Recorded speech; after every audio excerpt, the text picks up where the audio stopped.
Welcome to Pop Vulture, where we discuss the dark side of popular culture, whether that be music, movies, fashion, advertising, or even politics.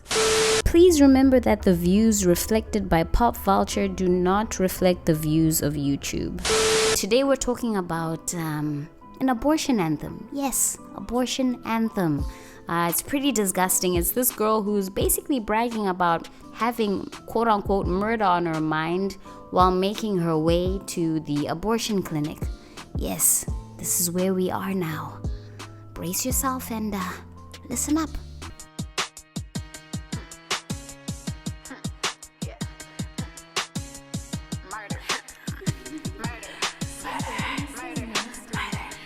Alright, come on now. The whispers though? Whispering murder? Come on. Come on. Is this where we are, guys? Are we this desensitized that someone like her feels comfortable enough to record a song like that? She said, no, I'm putting out this song. Like back in the day, people would think twice back in the day before releasing a song like this because they'd get ostracized. They'd be slut shamed, and that was an extreme. But I feel like now we're on the opposite extreme where behaving in such a manner is considered empowering, female empowerment. And I feel like I actually prefer when we were slut shaming because there was some accountability in there. As humans, we need to take accountability. We can't just do what we want to do. That's not how society works. That is not how a healthy society functions. So as crazy as it may sound, I think out of the two extremes, I'd pick it slut shaming. I'm sorry. Let's continue. BDF, nigga, baby daddy free. That mean I ain't got a nigga, baby coming out of me. So I'm ABORTING. Well, at least she can spell.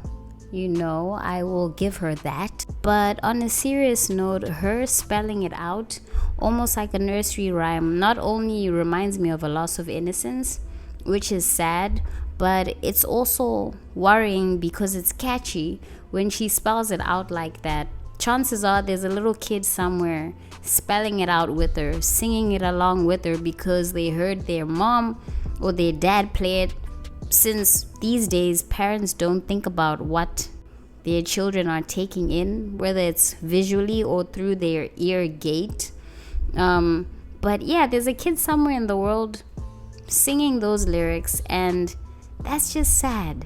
It really is sad where the world is headed and what children are having to witness now, like unprecedented levels of evil. On my way to the clinic, I forgot the plan B. Let's go. Bitch, I got murder on my mind. Let's go. Bitch, I got murder on my mind. I noticed that she said she's got murder on her mind as she's heading to the abortion clinic. And what's interesting to me is that she's fully aware that she's committing murder, she's ending a life, right? She's not on that side of people that believe that life does not begin at conception, which I disagree with.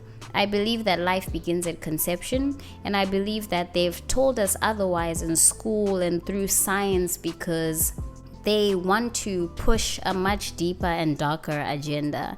There's a deeper and darker reason they're doing what they're doing. There's a deeper and darker reason they're rallying for women, especially women of color, to go and offer up their children, to abort their children. There's a deeper reason. But going back to my point, right? If you're those people that don't believe that life begins at conception, then when do you think that life begins? Where do you draw the line?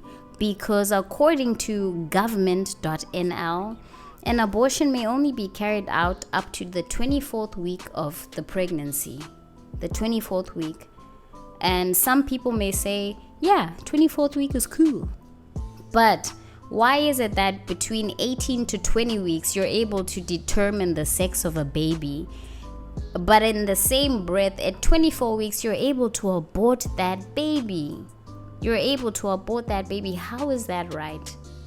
And you'll get the people that'll try to argue and be like, no, at 24 weeks, those are special cases. No one would just abort their baby at 24 weeks. It's life-threatening. That's why they're doing it. But what about the people getting it at 10 weeks who don't have life-threatening issues? Okay, you may not believe that life begins at conception, but so-called science says a baby's heartbeat can develop at about 6 weeks. So what about the people getting abortions after their babies' hearts have started beating according to science? Correct me if I'm wrong, but if something has a heartbeat, it's living. And when you take the life of something living, you've killed it, correct? Don't innocent babies count? Are they exempt? And don't talk about assault, because that's a small percentage compared to women doing it because they just don't feel like having babies right now. They think they can have sex without consequence. Oh, but I don't want to bring my child into poverty. I'm not ready. Your ancestors did it. Stop making excuses for taking lives. Take some accountability.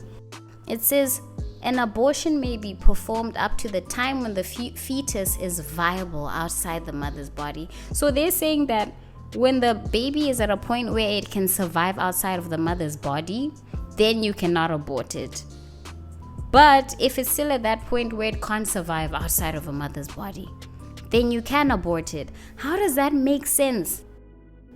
What about premature children? There's children born early, even at 23 weeks, a week before the 24th week mark. And those premature babies are put on ventilators, they're put in incubators, they're given a chance at life. So what? It changes when the baby is in the mom's body?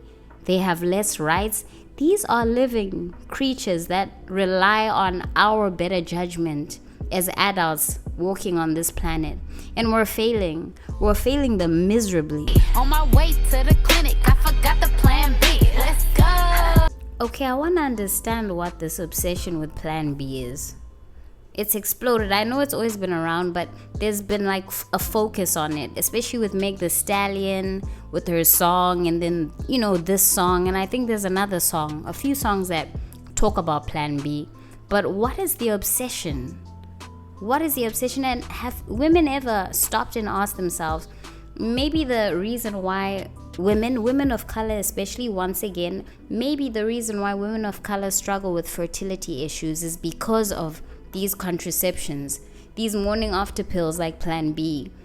Maybe that's why women struggle with fibroids, cysts, irregular periods, miscarriages, not being able to even have babies. Our body as women, naturally, we're created to give birth, right? It's a beautiful thing. And when you keep interrupting this natural process, your body is going to retaliate. Something is bound to happen.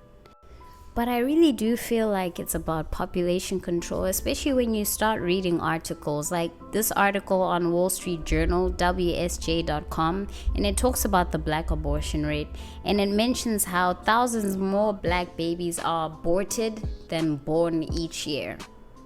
How crazy is that? More black babies in New York, and I'm sure in many other places, are aborted than born. That's sad. That is very, very sad. And when you read things like that, it really starts to feel like mass genocide. It really starts to feel like that. Something is wrong. Something is fishy. And this isn't something we should be proud of or strive towards or push for. I think we should start addressing the deeper issues. Why are more black babies aborted than born? Instead of pushing for aborting them, let's figure out a solution to build healthy homes, to make it easy to build homes and healthy homes. I don't need a babysitter, cause this baby gotta go. It's a shortage on the milk, and them diapers be expensive. And another thing is maybe, just maybe, because we know how these people work, they're dubious, they're always plotting on levels that we wouldn't even think they'd plot on. Maybe, just maybe, this narrative of diapers being expensive, of formula being hard to get, maybe it's to discourage women from starting families altogether. Combined with all these other discouraging messages about having children, maybe this is just another ploy as well to add to that. But let's get to the meat and potatoes of this, because there's levels to this, and we'll start at level 1. and that will be pop control, genie side. And I know it sounds crazy to think that this is only level 1, but it does get worse. So watch this. Well, the first African American and first historian to run the Smithsonian responds to calls for the removal of a museum sculpture of the founder of Planned Parenthood. Lonnie Bunch asked his museum staff to explore ways to more deeply debate Margaret Sanger's life and her impact on contemporary America and report the findings back to him. Correspondent Mark Irons reports. As the nation grapples with its complicated past, the debate over statues has reached the front steps of the Smithsonian. Art, science, and history all come to life inside the Smithsonian Institution, which contains 19 museums, most of which are here in the nation's capital, including the National Portrait Gallery, where inside a sculpture of Margaret Sanger, the founder of Planned Parenthood, is on display. But some say her image has got to go. Margaret Sanger was, in my view, a woman who led a cult of death. Protestant Bishop E.W. Jackson has been calling for the removal of this bust of Margaret Sanger for years from the National Portrait Gallery. We're not going to rest until the bust is removed. Eventually, it was moved from the Struggle for Justice exhibit, but sent to another gallery inside the museum. Bishop Jackson believes it needs to be taken out entirely. Margaret Sanger, as far as I'm concerned, is the most genocidal figure in the murder and destruction of Black life of any figure in American history. This week, the New York affiliate of Planned Parenthood said it will remove the name of Sanger from its Manhattan building because of her support for eugenics. Last month, Idaho Congressman Russ Fulcher sent a letter to Smithsonian Secretary Lonnie Bunch writing, "When the light is shining so brightly concerning racial injustice, it is critical that our national institutions lead the way in creating positive platforms for healing and equality. Sadly, the racist views of Miss Sanger greatly dim this light."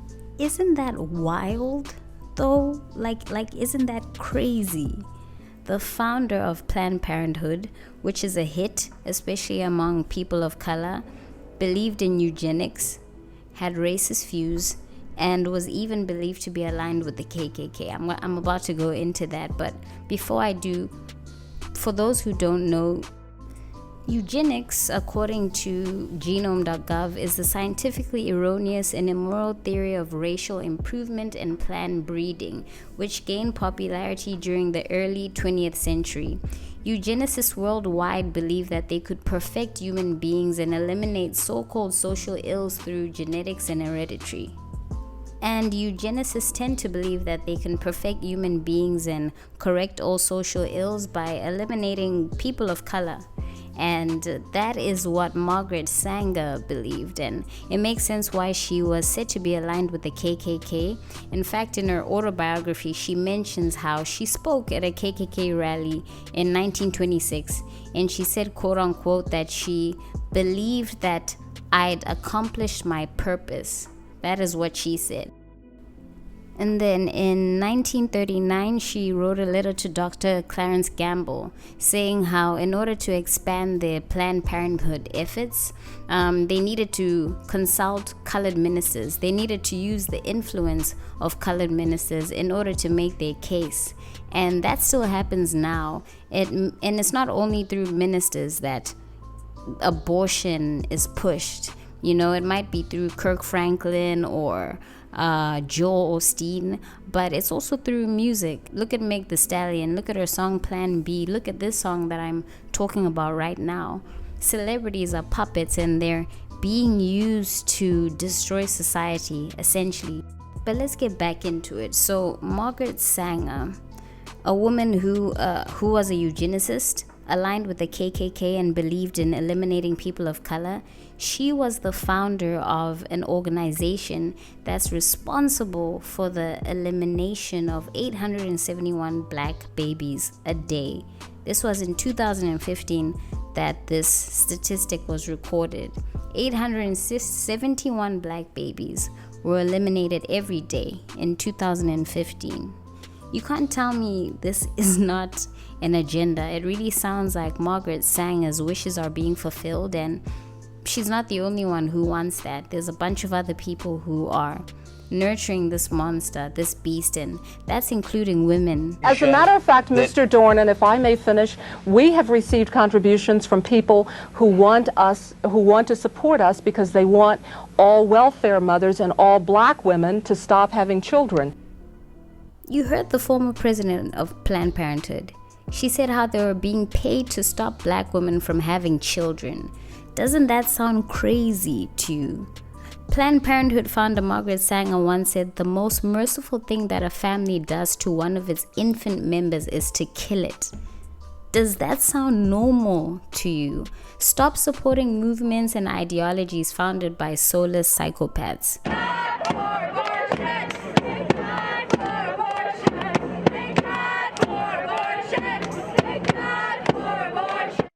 You may be in denial, trying to make yourself feel better by not pausing and really asking yourself what abortion truly is. I'm here to tell you that it's murder. That's the cold, hard truth. I want to end this video with more proof for the skeptics on how this is an agenda that may affect people of color a bit more, but ultimately it's an attack on the human population altogether. Stay tuned for my next video, also part 2 of this, where I dive even deeper and darker and unpack how I believe abortion is a form of modern day child sacrifice. Also, don't forget to subscribe and join the kin flock. And always remember, the things you may have done in the past, God can completely erase. There's always hope in Him. Until next time, guys.